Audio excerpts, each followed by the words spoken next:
will not like. But freedom of speech is about allowing all voices to be heard, and sometimes here in Europe we censor voices we don't like just by labeling them disinformation. Freedom of speech is the bedrock of integrity of elections and of democracy itself, and we need to fight to preserve it. Let's return to Voltaire's idea. I disapprove what you say, but I will defend to death your right to say it. Thank you. Is there a blue card for you?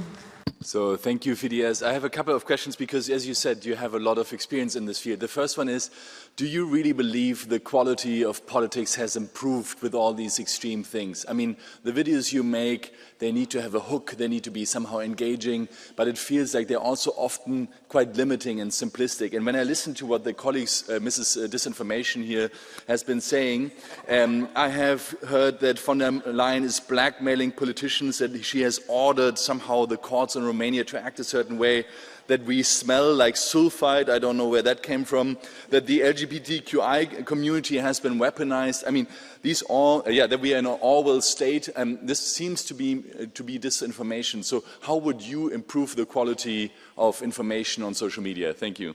By the way, thank you. It's my first blue card. I'm very excited to answer it. Yes, social media, I think, like every evolution, it takes some adaptation. So we need to adapt to the new current system. So, and this is what I'm doing, adapting to the new system. But I think, yes, there is some problems, but we need to find different tools. Labeling everything as disinformation, it's not going to be, where do you draw the line on disinformation and truth? Because a lot of the times in the past, like it was, we assumed something is disinformation, it was wrong. But maybe some new techniques of AI advancements and all this stuff to use on social media to, in a way, explore all the content and label something as wrong, in a way, but not to be able not to say something. But thank you. I love you all. It's another blue card for you. You didn't get a blue card until now, and now you get two at the same time. So, because it's about social media, and you very well, I think you do it well. You know, you convince people, and nothing is wrong about that. But the problem here, and that's what we're discussing about, is if there's a foreign actor putting lots of money to influence the whole discussion. That is what is happening there.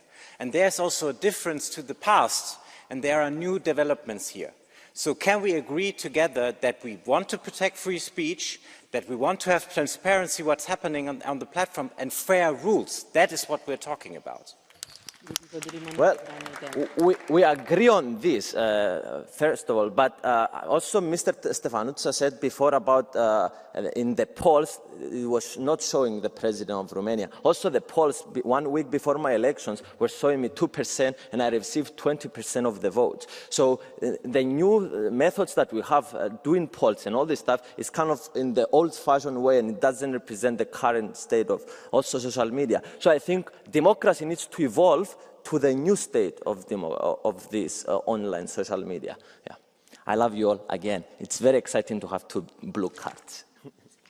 It's another blue card. If you accept. I accept.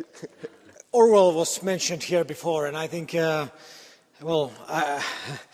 what if the popular medias are in the hands of the oligarchs, super rich, or authoritarian leaders?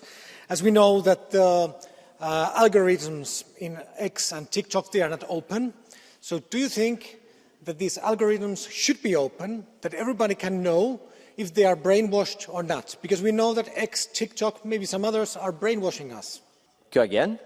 So I think you are making a mistake, because X has a part of the algorithm open source, is open source, so you can see what is actually happening. And I think this is what social media need to look like, because we need to understand how the algorithm is working. They need to be transparent on how the algorithm is working. So we, the citizens and everyone, or the coders, would tell us if something was misused, so we will know. So having transparency over the coding, I think, is very important, and I agree with you.